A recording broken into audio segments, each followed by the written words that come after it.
Welcome to our webcast, Mental Health of Children Affected by a Blood Cancer. Let me introduce myself. My name is Desiree Naylor. I am the Community Service Lead for Alberta with the Leukemia and Lymphoma Society of Canada.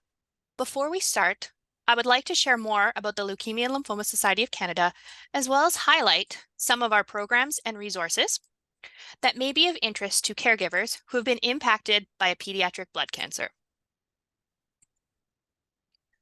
The Leukemia and Lymphoma Society of Canada is here to serve families who have been impacted by a pediatric blood cancer.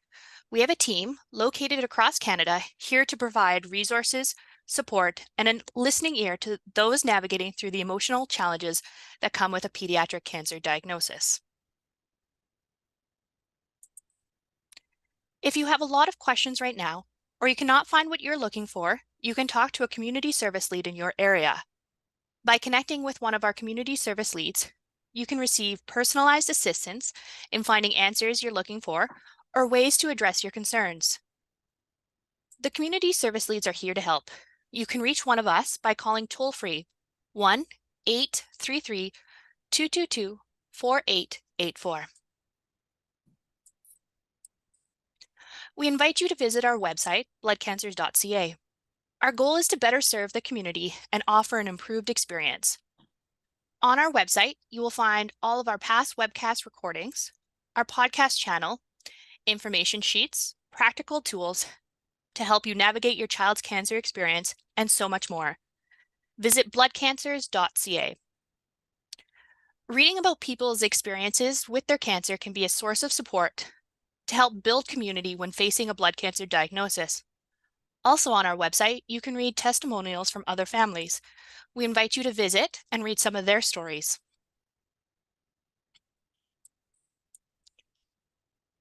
Located on our website or through our community service lead, you can access educational material for children and families, including preparing for back to school, an activity book to learn about leukemia, stories, etc. There are also tools for teachers supporting children and adolescents returning to school after treatment. Being diagnosed with cancer, going through treatment, or spending time in the hospital can be overwhelming and stressful for anyone, including children. This resource allows children to identify and track how they are feeling. It also includes ideas for caregivers to assist their children in understanding and managing emotions when facing the challenges of a pediatric cancer diagnosis.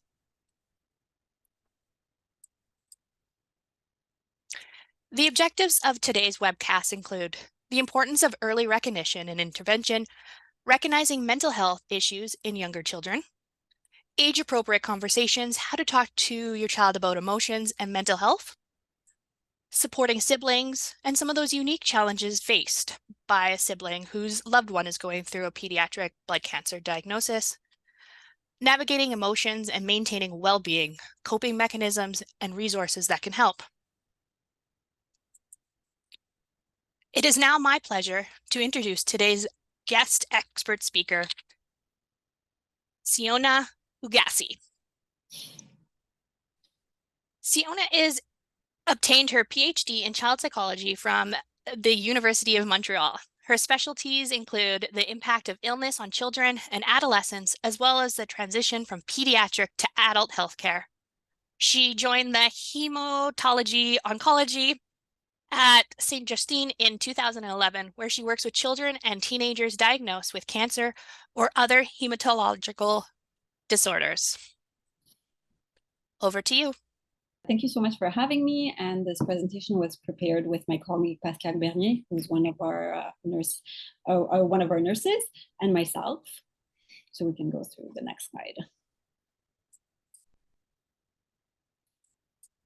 So today we're going to look at some facts and figures about pediatric cancer. We're going to look at what it's like to adapt to cancer for families. And we're going to also look at the importance of communication. It's a central element in a cancer diagnosis and a cancer journey. So we're going to look at some tools. And then we're going to also move over on to discussing mental health and when it's important when we need to really seek help and when we have to worry a little bit more about what's going on with our child. And then I'll give you some ideas for strategies, though we're going to look at strategies along the way as well. So some facts and figures for cancer in children and teenagers. So I work in Quebec. So in Quebec, we get about 300 new diagnoses every year. So 300 over 81,000 births. So at Sainte-Justine, we see kids from Quebec, but well, from Montreal, from our region, but we get patients from all over Quebec. And in Canada, we can look at about 850 new diagnoses a year of teenagers and kids under the age of 15. And the most frequent diagnoses are leukemia and lymphoma. So the overall survival is 82%. And in the case of leukemia and lymphoma, the survival rates are higher. So we're looking at 85 to 95%. So why is it important to talk about the impact of cancer? Well, when we talk about cancer, and for people who are going to listen to this, you know that the illness has not only has an impact on the child who is diagnosed, but on all of the other members of the family. And sometimes we can even look at the impact on the extended people, you know, so the grandparents and everything. So everyone is impacted by the diagnosis. So over the past decades, the survival rates have increased greatly, which is great news, and we're so happy about it. But we still need to consider the aftermath of cancer treatments and the chronic health care patients require, because you know sometimes the treatments are done, but there are still follow-ups for in some kids for years to come. So we need to take that into account and to make sure that the families get the support they need. So by learning and practicing some adaptive strategies early in the disease process promotes mental health during and after the treatment. So let's look at facing the disease and its challenges. So when I meet new families, new kids, I tell them that cancer is a bit like a storm.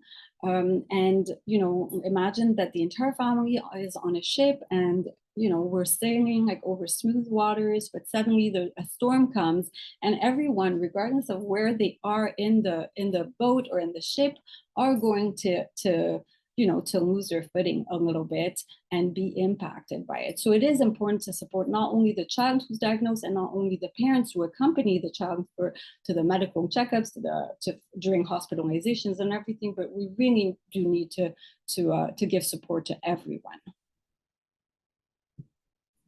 So my child has leukemia, and what should I expect? So at the time of diagnosis, it's a time of crisis. So you know, you get the diagnosis, and it depends also in what way it was done. Some kids go to the doctor, and we see that there's something is happening, so we go to the hospital. And in other cases, it's more urgent, and we go to the emergency and everything. So depending on what happens, we can expect like it is a shock. So at the beginning, there's going to be a lot of medical procedures, a lot of tests, a lot of new sensations in the body of the child, and the child is often surrounded by so many new healthcare providers. There's all kinds of doctors and everything. So it is very scary.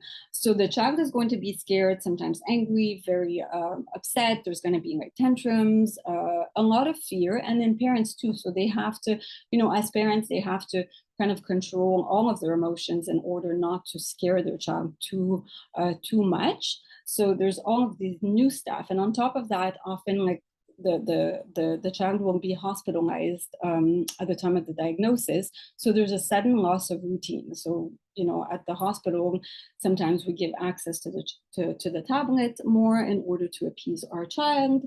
The meals are different at the hospital. You can't see the rest of your family. You can't sleep in your own bed. So all of these new things are happening all at once. So depending on the age, the child is going to have different reaction, but even with teenagers across all ages, we're going to see some crying, opposition, avoidance. There's going to be some tantrums. As I said, there's going to be like a lot of fear. So those are the reactions that we can expect. And the same goes for emotions. It goes from sadness to anger to frustration and fear. And in the young children, we can also see that they're going to think that they did something wrong. It's because I didn't listen to mom and dad. So suddenly, like, I have a diagnosis and I have cancer. It's because I did something that wasn't right, and this is a punishment. So those are some things that we can see.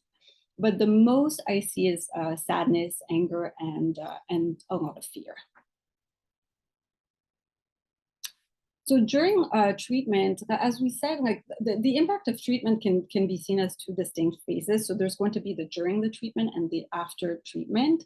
During the treatment, so in the cases of leukemia, there's generally like here we have like about a month where the child is hospitalized. So there is a loss of routine for the child. So there's no more getting up in the morning and getting dressed and going, eating breakfast, going to school. So all of that is not the same, especially like in a hospital. Sometimes there's going to be tests that are going to happen a little bit out of the blue. It's not really expected. So we don't have that sense of security. For the children lose kind of that sense of security to know what to expect during the day.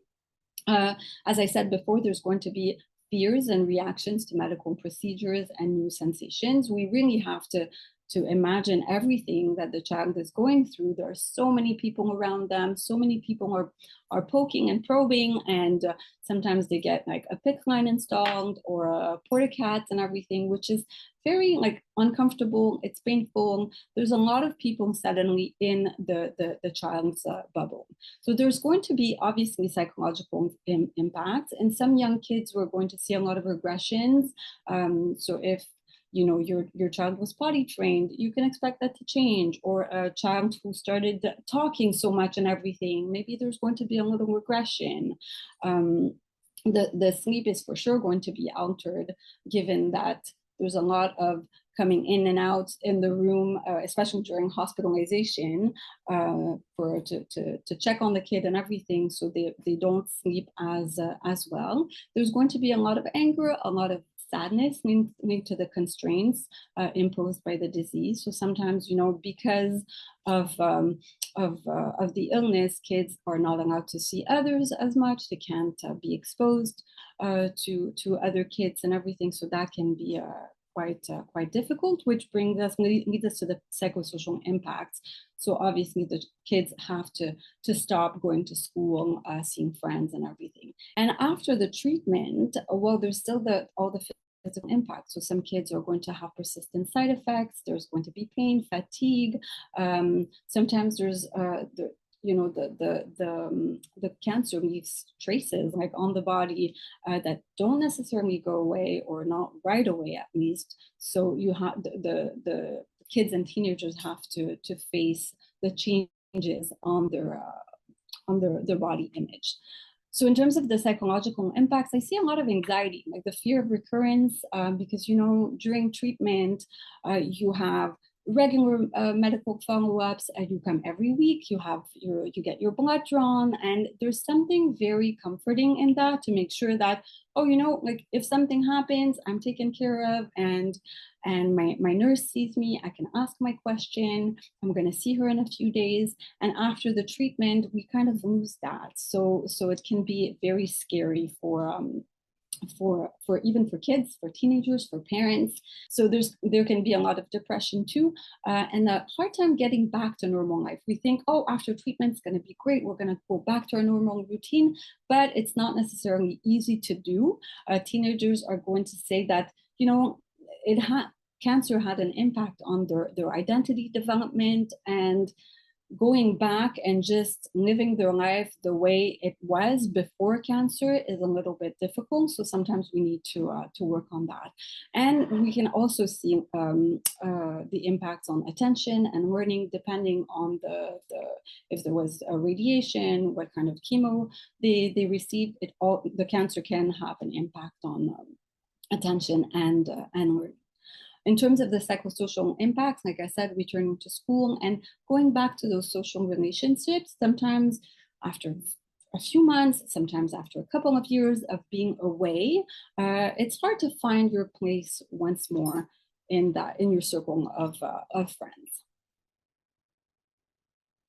So my 6-year-old has leukemia, and how will his 9-year-old sister react? So we get that asked quite often. How do siblings react to their brother or sister's cancer diagnosis?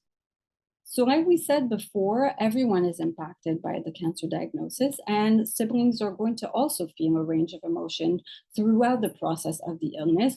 There's going to be sadness, there's going to be worry, anxiety, fear. Sometimes they're going to feel also like, oh, is it because of me? Did I do something wrong? I hit him the other day. Maybe that's why he's sick. So we're going to see these kinds of like associations in younger kids. So it is important to say no one did anything wrong. It's just something that happened that we can't really explain, but it's definitely not your fault.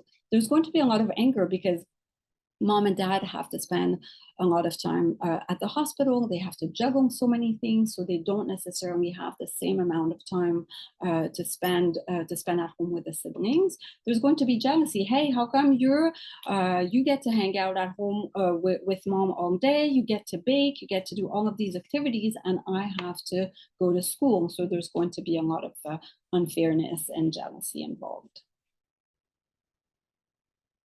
So obviously, all of the attention is on the child who is diagnosed. Sometimes they need more care because they're in pain or they're more tired. They have to go back and forth between the house and the hospital. So there's definitely a lot of attention on the child who has the illness. So there's going to be a shift in family dynamics in the routine. There's not going to be not everyone can be at home at the same time. We have a lot of juggling to do, but in all of that, we have to keep in mind that the one person whose routine is is expected to go on as if nothing happened is the sibling, because they're expected to go back to school, to do their homework, to study for their tests, to go to bed at the same, around the same time. So they're supposed to, keep going. So that's not necessarily an easy thing to do. So in some cases, siblings are going to not say anything during the treatments and may express their feelings or have a harder time adapting after the treatment. So it's just important to keep that in mind and just to say, hey, as a sibling, you might be going through some stuff too, and it is difficult.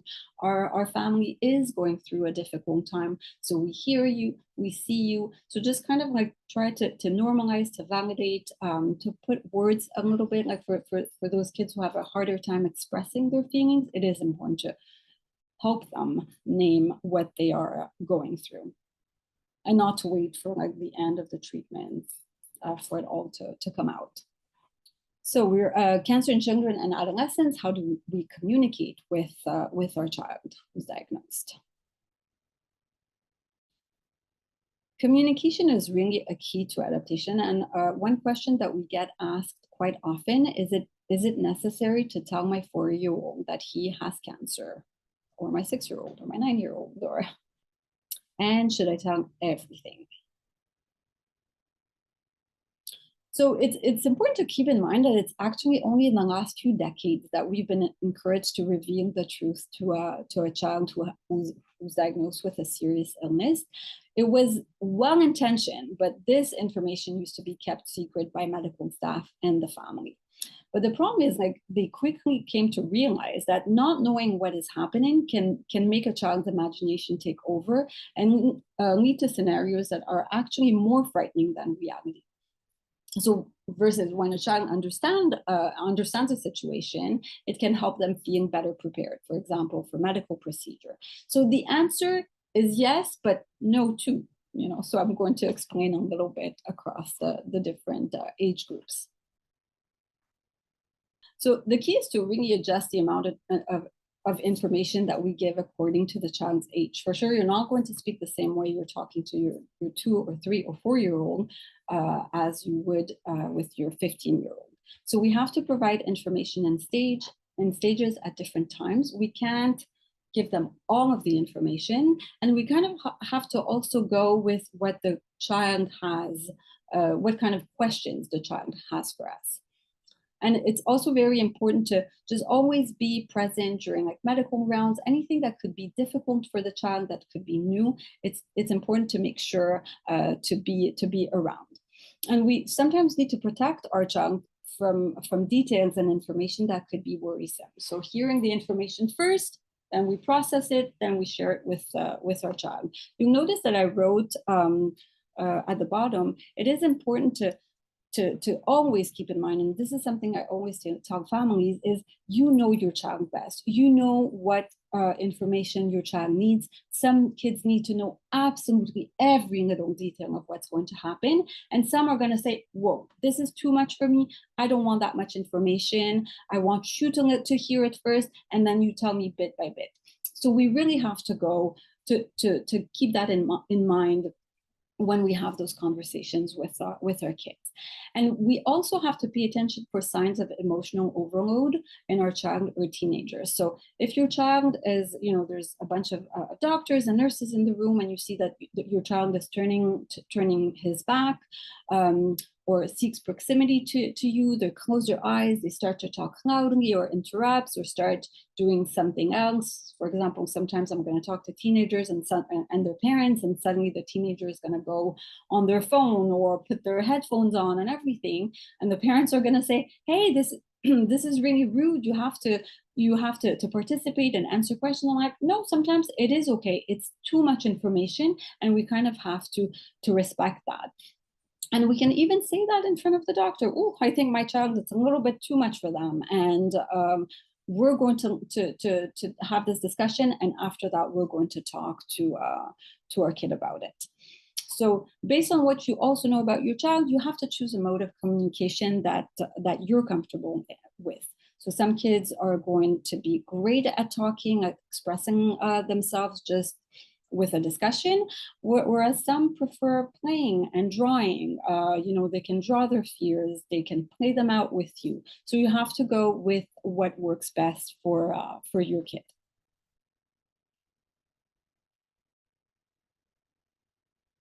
So sometimes we're going to want to reassure kids and say, oh, don't worry, this is not going to hurt. But it's not really true. It will hurt. Like when we get an injection, it does hurt. So we can be honest while being comforting and reassuring at the same time. So it's important for kids to know what to expect. So when we clean their skin before an injection, we're going to say, oh, this is going to feel a little cold. It's going to burn a little.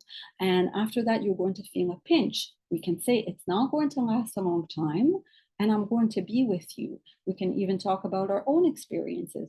I've had shots before. I've had injections before. I know it's not fun. It is upsetting, but we could do something at the same time to help you through it. And it's going to be very short. So we can say all of those things in a reassuring way while recognizing that it's not fun, it's not pleasant, and it is scary. So we always try to help kids know what to expect and talk about the steps of medical procedures. As I said, for the injection, when there's a scan, we can talk about the loud noises they're going to hear. It's not going to be painful, but you will hear loud sounds. It's going to last X amount of time, but at the same time, you can watch a video or listen to music. I'm going to be next to you. I can put my hand on your foot to reassure you. So these are all things that we can do to prepare them as best as possible. I always recommend families to use a calendar, especially when their child is hospitalized, and even when we're an outpatient clinic, because sometimes kids don't know, especially the younger ones, they don't know when they're going to the hospital. So if they see it, it can help just to say, oh, instead of waking up in the morning and asking themselves, oh, am I going to the hospital today?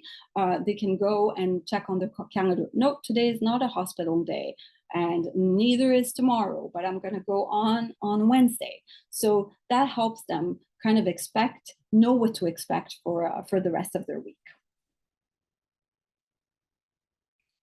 So as I said before, like when we don't provide information, it can present its own risks. It can create more anxiety because the child doesn't know what to expect. Am I going to get shots today? Am I going to have scans today?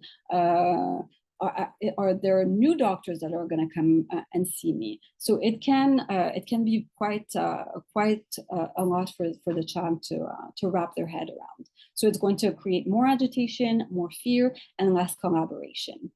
And sometimes when we don't say the truth to our child because we want to protect them, we have to think about the impact it's going to have the next time. Okay, yesterday they told me we weren't going to the hospital, but we did go to the hospital and I got a shot and it wasn't fun. Now today we're going in the car, but my mom says we're not going to the hospital. So are they telling me the truth? Is it really what I'm supposed to expect? So we have to be careful here, because there could be mistrust in the parent. So always remember that emotions and reactions are actually normal and they're necessary. We think it is important for a child to scream, to cry, to say that it's not fair. It is actually a way for them to express themselves and protect themselves. So it's simply important to find ways to help children express how they feel by providing them with the right tools to do so.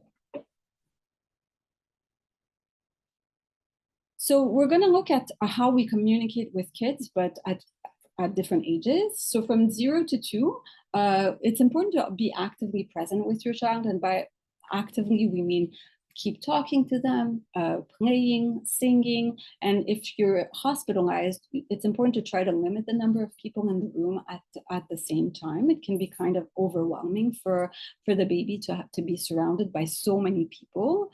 And we have to try to maintain a reassuring routine as much as possible. So, we know that kids, not only kids from 0 to 2, but all kids thrive when there is a routine. So we try to keep it the same as it was at home as much as possible. So when we feed them, when there's a bedtime, the bath time and everything, we try to keep it as consistent as possible. When there is a medical procedure, we say that there's a before, during, and after a medical procedure. And what we mean by that is before we hold the child, we comfort them, we reassure them, we explain to them what's going to happen. We're still going to use words. And during, we're going to again offer comfort. And after the medical procedure, we're going to say, okay, it's done now, we can do something fun, and to help them bring them to a calm state. So all the while, we can talk to our child using simple phrases to announce the treatment and comfort them with your presence. We can use a special toy or a blanket. What works great with younger kids is also toys that make music and that we kind of have to interact with. That can be great for kids, and it's a great way to distract them. We can also encourage, in order to prepare our child, we can encourage them to explore the medical equipment. And nurses are usually great at that. They let the kids try the stethoscopes and give them extra bandages and injections. So sometimes when a medical procedure is scary, we can practice it first. We can practice on mom and dad first, or we can practice on a teddy bear.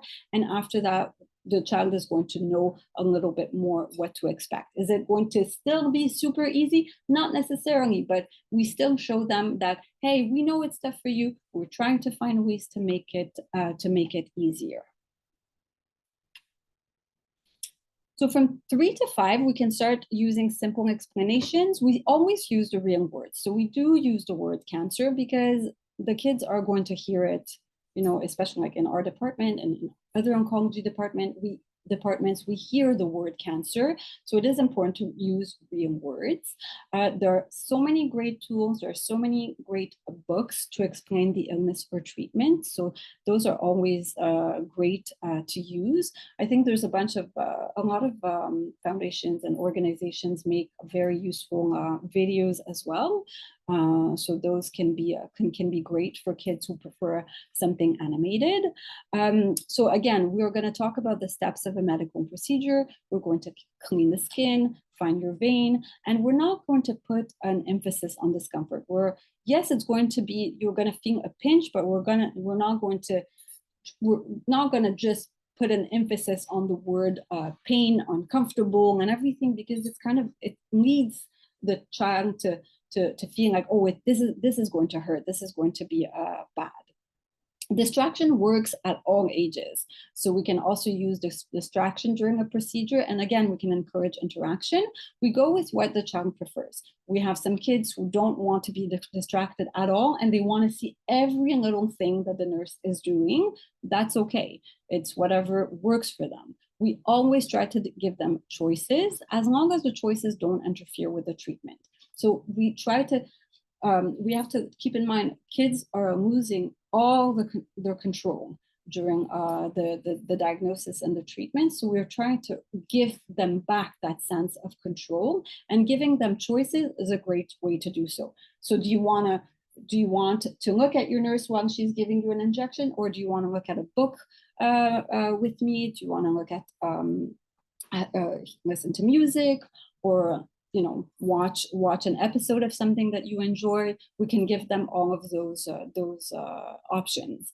The same goes for medication. Do you want to take your medication with a glass of juice, or do you want a popsicle before? Those are also ways to give back a sense of control. Again, even with the 3 to 5 year olds, we're going to encourage exploration of the medical equipment, and you can encourage your child to participate in the treatment. We encourage and reinforce behavior. So that's great. You're able to stay still while your nurse is giving you the injection. But we don't want to reinforce our child if they don't cry. So sometimes, like, oh wow, this is great. You weren't crying. You didn't cry. You didn't scream. Yes, and it's great, but it also can send the message that crying means that your child isn't brave, which isn't true. So we're going to say that it's okay to cry. We have to try to stay still, but if you cry, that's okay, and if you scream, that's okay. But we really try to stay still so you don't get hurt or your nurse doesn't get hurt. It's important also to maintain a routine and set boundaries. There are things that you can do, and there are things that you can't do. So you can't hit, you can't scream at people, you can't bite your nurse. So we really have to try to tell the kid that, hey, just because you're sick, it doesn't mean that you can do whatever you want. So we really try to maintain that, and we maintain a routine as well. So we get up in the morning, we do get dressed, we have breakfast, and we're not going to spend like all day on the iPad as well. Because, as I'm going to say later as well, you have to remember this is one little part of your life. And after that, you're going to have to go back to your regular routine. And if we give kids whatever they want, it's going to be that much harder to go back to our regular life after treatments. So from 6 to 11, you can start giving a more detailed explanation of the illness. You can use, again, books, illustrations to help them understand. And here we can give them also like more medical terms. So what do the white blood cells do? They act like soldiers. What do the red blood cells do? We can use, most kids that I see know the names of their medication, know what's happening in their body, and it's actually important for them to understand. Again, we can, even with that age group, we can use a calendar to kind of help them visualize their treatment schedule. And again, tell them what to expect when they go to the hospital. Is it a big day today at the hospital? Is it a short day? Am I going to have scans? Is it just for a checkup? Am I going to see the doctor today? Not see the doctor? It's very good for them to know. Again, we're going to help our child name emotions by talking, and we can model by talking about our own emotions. I know we have to go back to the hospital today. It's not fair. It upsets me as well. It makes me angry. We have to be in traffic for 2 hours, and then we have to wait all day at the hospital. It's frustrating. It's upsetting. It can be scary. So sometimes when kids have a harder time talking about their own emotions, we can be models for them. So we can also encourage them to be involved in the treatment and encourage our child to stay in touch with their friends, again, when it's possible. Now it's great, we have Zoom, FaceTimes and everything, so it can be great for them to do so, but we're not going to also force kids to do that if they don't feel comfortable. So with our teens, we're going to encourage them to be involved in their treatments, to be present when the doctor is there to ask their questions. What can be great for that age is, sometimes a meeting with the doctor goes very quickly, so we can tell them, oh, sometimes it's scary to meet the doctor, or, we're a little bit nervous. So you can write your questions down before, and then you can ask them and not forget anything, because sometimes, it can be very, very quick. We're going to follow their pace. They're not necessarily going to want to talk about what they're going through. And it's just important to say, hey, this is what I'm going through, and I'm finding that it's very hard.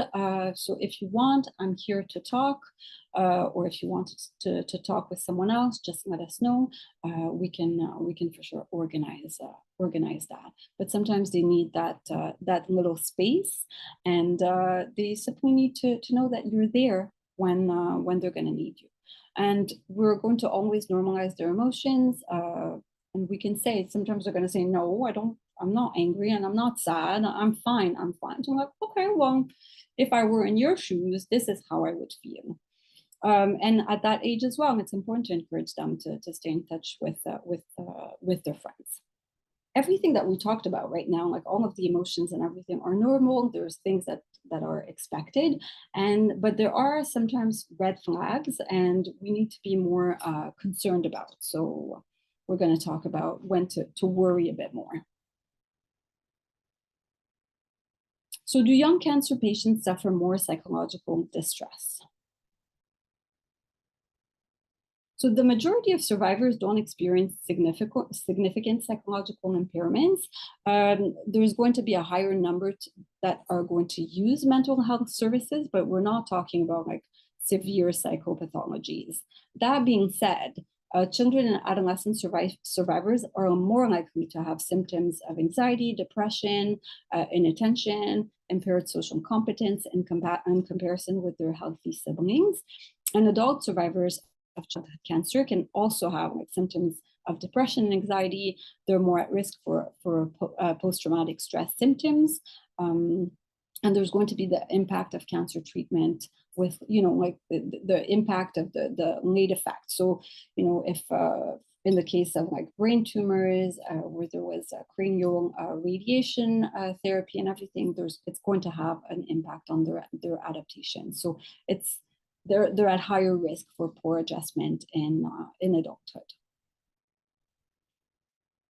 So are there factors that can predict or exacerbate a child's distress? So if there were challenges in the family dynamics before the treatment, but before the diagnosis and the treatments, we have to expect that, if there were challenges that were already there, they're going to be exacerbated by the diagnosis and the treatment period. So that's something that can make it more difficult for kids and teenagers to adapt. The parents' mental health. So were there issues before the diagnosis, or if there's more, the parents are more fragile in terms of their mental health, this can also have an impact on their kids, on the kid or adolescent's well-being. the lack of social support. So we have families who come and who have so many people around to help them, and some who are more isolated because their family doesn't live around, or they just moved to the country, so they don't have that network. So this is something that definitely needs to be taken into account, and that we can explore with the family in order to pair them with people that could help.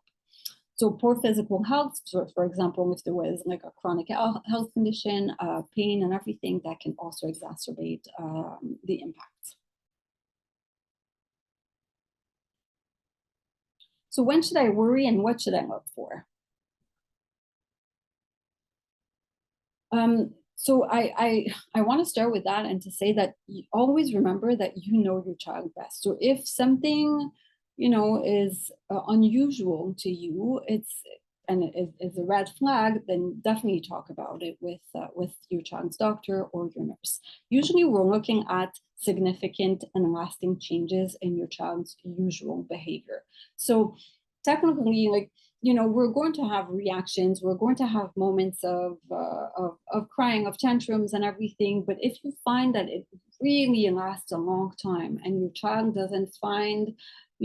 doesn't go back to being calm and playing and everything, that's when you should be more concerned. If your kids sometimes are going to can say some comments that can worry you. So my life is worthless, this is unfair, I don't want to fight anymore. That can be concerning. But sometimes kids are going to say this all the time. Again, so you go with what you know of your kid. Ongoing emotional difficulties, the crying, anger, anxiety, as we said, those are all things that are normal and are going to be present during your entire journey. But if you find that your child is always angry, always crying, always very, very anxious, and doesn't have the energy to play anymore, or becomes passive during medical procedures, that is something that we need to be concerned with.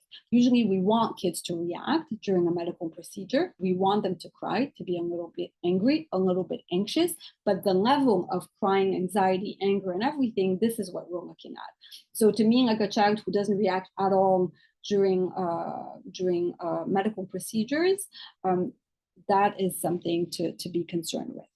If there are aggressive behaviors or aggressive comments, social isolation and non-adherence to treatment, like I don't care anymore, I don't want to take my medication anymore, that's something that we definitely worry. And a lasting regression in behavior. So if, for example, your teenager used to go out and have fun with their friends and everything, and suddenly they're always like close to you and don't want to do anything at all, then you can ask for some help. So my child is on Decaron and behaves so differently. Should I worry? So corticosteroids are part of the treatment, and many families are going to tell me that it's a nightmare. It's so difficult. So what can we do during those times? So some side effects that can be led to by the corticosteroids are irritability, tantrums, insomnia, sadder, more depressed moods, bouts of anger, being impatient, then feeling guilty, a constant demand for food. Sometimes we have kids who wake up in the middle of the night because they just crave foods that are high in fat and salt. There's a low tolerance to frustration and noises. Sometimes I'm going to have kids who say, oh, like everyone annoys me, I don't want to talk to anyone, my siblings gets on my nerve, and then I get mad at them and I hit them, and then I feel so bad about it. And the child, a lot of times I'm going to see kids who tell me, I don't even recognize myself, I don't understand what is happening to me. So although all of these reactions are normal, they're very distressing for the child and the adolescent and their parents. It can have an impact on everyone in the family because tantrums are very, very hard to manage, and it has an impact like on the other siblings. It is important to keep in mind that they're temporary. So they generally appear about 24 hours after starting the medication and end about 24 to 48 hours after the last dose. Sometimes I tell kids, put it on your calendar, just, write that this whole week, whoops, my body is being taken over by something, and it's not me, it's going to go away. And it's sometimes helpful for the kids because they can name it. So they can tell their siblings, hey, now I'm not very patient because I have my medication and everything. So please don't get on my nerve. Or so we can find ways around that. And it's also always important to remind the kids, hey, this is not you. Your medication is making you act this way. Not to say that it's okay, but for them, it is important to say, it's not me. It's not like, I feel guilty and everything because I'm acting in such a way, but it's not my fault. It's medication that makes me act in a different way. If the impacts are extremely difficult to manage, and you can see that your child's mood is extremely impacted, it's very, very important to talk about with your doctor or nurse, because sometimes we can give like medication to help with those more like extreme side effects. So, like we talked about today, a pediatric cancer diagnosis is a significant challenge for the child, for the entire family. It requires a period of adaptation at the time of the diagnosis. But I always tell family, hey, like sometimes you feel like, oh, okay, I'm fine. Like I'm back in the rhythm of things, and whoops, something happens. So there is going to be ups and downs throughout the journey, and that's something that's normal. And as parents, I always tell I always tell parents, your child best. You're the best advocate for your child's needs. So don't hesitate, and it's very important to trust your instincts and to reach out to healthcare providers when you need the assistance.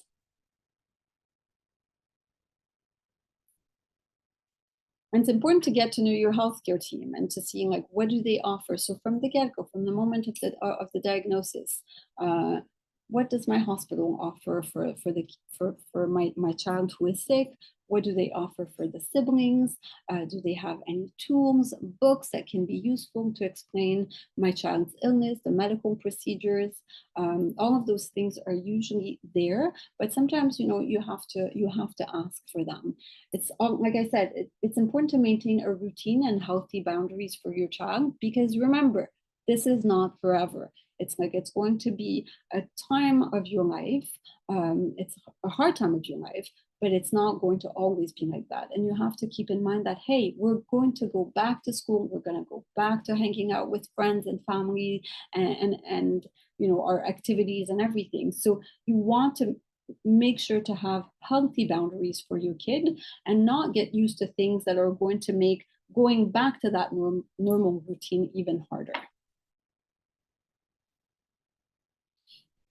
So again, like as I mentioned throughout the presentation, encourage social contacts for your child, activities that they enjoy, because like I said, it's going to make the transition from treatments to back to school and everything easier.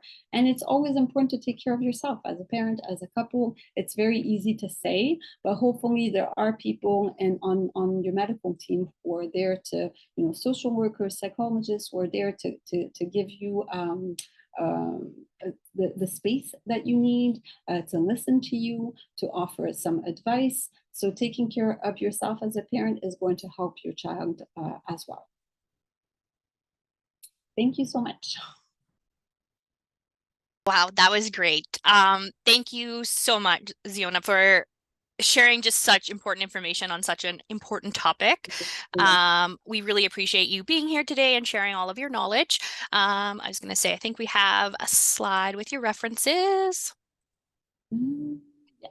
What would you say is, because we talked about how the impact of a pediatric cancer really impacts the whole family. What is a unique challenge that maybe a sibling of a child with cancer might face? I think for siblings, the siblings that I've seen, what they find hard is, like we mentioned, all the attention is on the child who has cancer, and they're often left home with like the grandparents or with the neighbors, and so they have to also adapt to a lot of new things because sometimes they don't know, am I staying at grandma's today? Am I staying at my uncle or my aunt's house? Who's going to take care of me today? Who's going to pick me up from school? So again, like when I said that it's important to have like a routine for the child who's diagnosed, the same goes for the sibling at home. So they need to know, what do I need to expect today? Who's going to be home? Is it going to be mom? Is it going to be dad? So sometimes it's great to have a calendar, at the hospital or for the treatments and everything, but also one for the sibling to make sure that they know what to expect during their day. And then kind of just talking a little bit about coping mechanisms, what would you say is probably like the top kind of coping mechanisms that are really effective for families when they're dealing with a pediatric cancer? Like you talked a lot about having that communication and, self-care and everything like Yeah. that. But yeah, as a parent, how can you make sure that, you're coping for yourself and that you're there for your child during this time? I think it's important to ask for help, like and I find parents sometimes don't dare to ask for help, like don't want to impose.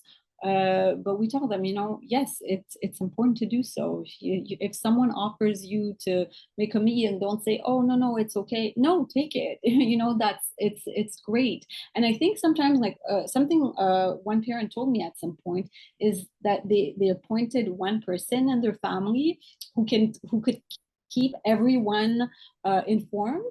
So then it's great because sometimes, especially at the time of diagnosis, you get messages from so many people, and everyone wants to help out. Everyone wants to bring, snacks and meals and everything. And it's great, but it's so much, it's very overwhelming. And having to answer all of these people can be quite exhausting and takes so much time. So, have one person who can do that for you, who could be in charge of informing the rest of the aunts and uncles and friends and everything, and kind of organize those things for you. I think that's important. And to say, I think it's also important for parents to tell people that they trust, hey, you know what, it's great, so many people are helping me in that first month of diagnosis and everything, but after, like, these people often go on about their daily life and which is normal, and that's, but to kind of tell people, hey, we're not done, this is, Mhm. yes, this was the shock and the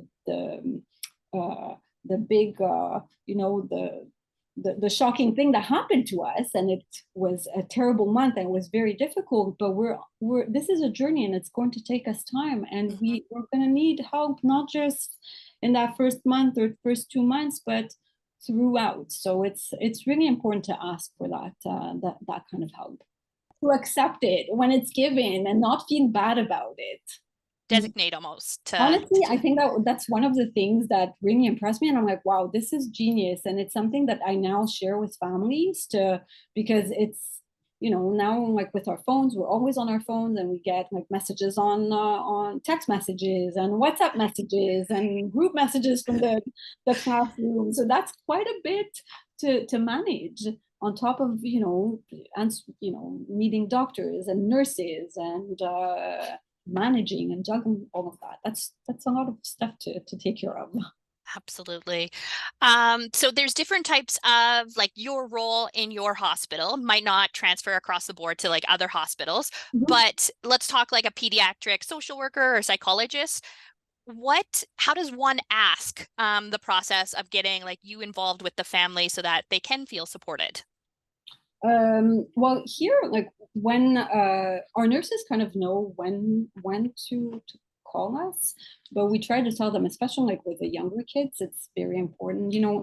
From 0 to 5, it can be, there's so much happening, like, in that that age period. So it for us, the parents can also ask if they're concerned. They can ask to see us. So it's not just the nurse or the doctor who say, "Oh, there's something happening and everything." So we're going to call the psychologist. Like the parents can ask about it, and I really really encourage like parents to Mhm. ask those questions, because even if it's not a child psychologist, there's often child and life specialists who do great things. You know, we have one on our team, and it's amazing because um, it can prepare children for some difficult medical procedures. It can give them a space, a safe space to express how they feel about everything that is happening. So those are great tools. So it is important to ask, hey, what do you guys offer, and what kind of assistance can my child receive? That's perfect. Thank you so much. I again just like I really appreciate you coming and joining us today and sharing just some common coping mechanisms. You talked a lot about like age appropriate conversations and really that the emotions that your child is Mhm. experiencing are normal. What would you say are the top 3 specific signs or indicators that parents should be aware of that might indicate their child is experiencing mental health challenges related to the cancer diagnosis? Whether it's for both the child diagnosed with a blood cancer, but Oh, also their sibling. okay. Well, I think I again, I want to stress how important it is to just like trust your instincts and not necessarily look for signs, because maybe the signs that I'm going to give you are not necessarily going to be, you know, work with your kid. So really go with your gut feeling as a parent.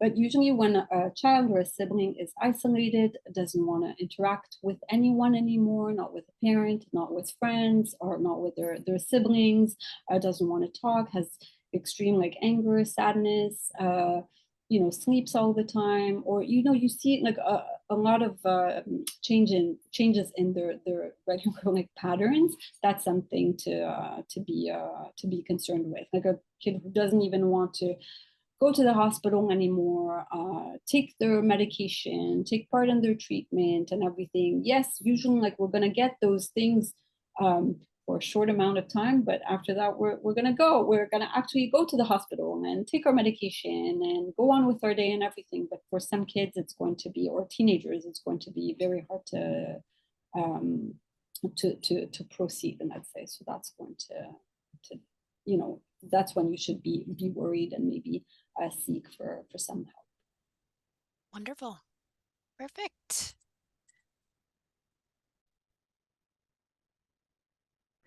If you have any questions on accessing medications, clinical trials, or need additional support, our community service leads are here to help. You can reach one of us by calling toll free at 1-833-222-4884. Thank you and have a great day.